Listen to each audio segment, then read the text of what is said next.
Rudraksh as a seed, this tree mainly grows at certain altitude. Somewhere between 6,500 to 12,000 altitude is where Rudraksh grows in the Himalayan region. And it has very unique vibrations. If you hold a Rudraksh upon anything which is positive in nature, it will naturally go clockwise. If you hold it on something negative, it will go anti-clockwise. If you hold it on something neutral, it will swing like a pendulum. I want to show you what it does, okay? This is just paper, all right? You know about this Rudraksh going clockwise, anti-clockwise, something? Okay. You must tell me which way it's going.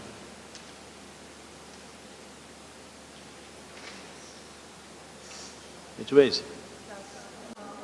This is clockwise, right? Right now, I've not done any energy transfer or anything, just crumpled it, okay? Just crumpled it. Just watch this.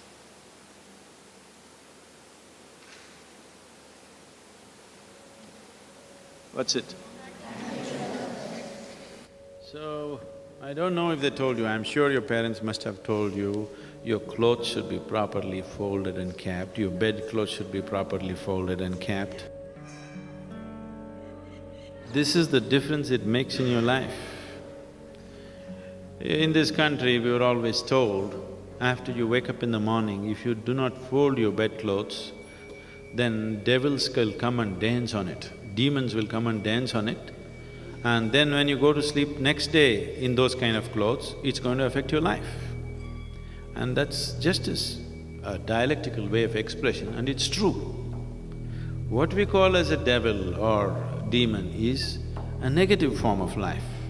What we call as a divine is a positive form of life. That which sustains you, that which enriches you is divine.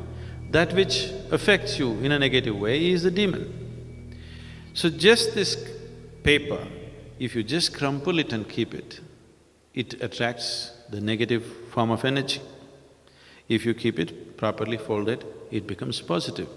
This is why from everything to everything, how the house should be, where you should place what.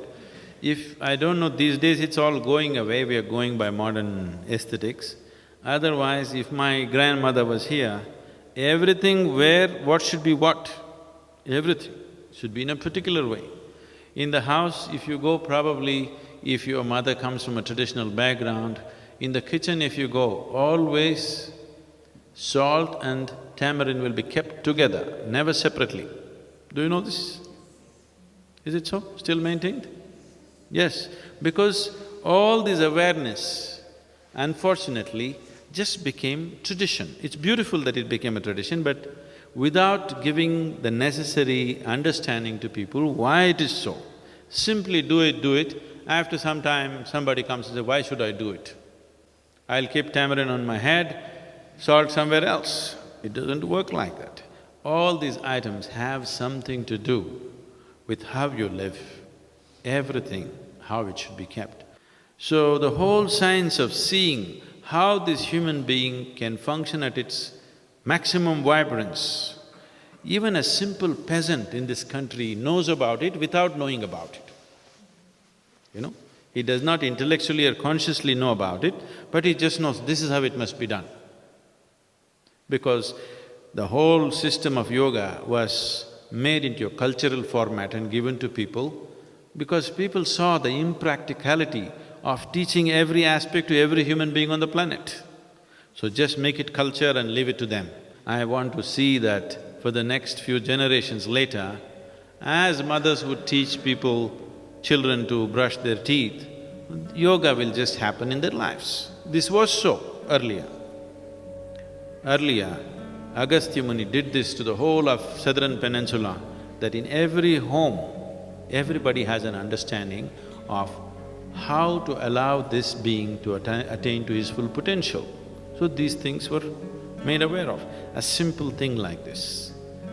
Many of you are already doing asanas for at least 6 months now, you could experience this. You keep 2 shirts, okay? one shirt you do like this, both washed clean ones. Do like this and keep it for 3 days, another one neatly fold it and keep it there. After 3 days, wear one, close your eyes and feel it, wear the other, close your eyes and feel it, just see how it feels. They're very different. So every aspect was brought into life. So what you see as this culture, because this is a land without God, this is a land without religion, this is just a certain science transmitted as culture. Because of various distortions, that science has become all distorted. Putting it back is not easy to the whole society. We want to put it back at least into a few people, hoping that they will be able to impart it to the rest of the larger society sometime in future. If we produce 1,000 people who really perceive, understand and live that way, I'm sure these 1,000 people can impart it to 1,000,000 people. Those 1,000,000 people can do it to many more people. And they may produce many, many more people who are capable of receiving this and things may happen.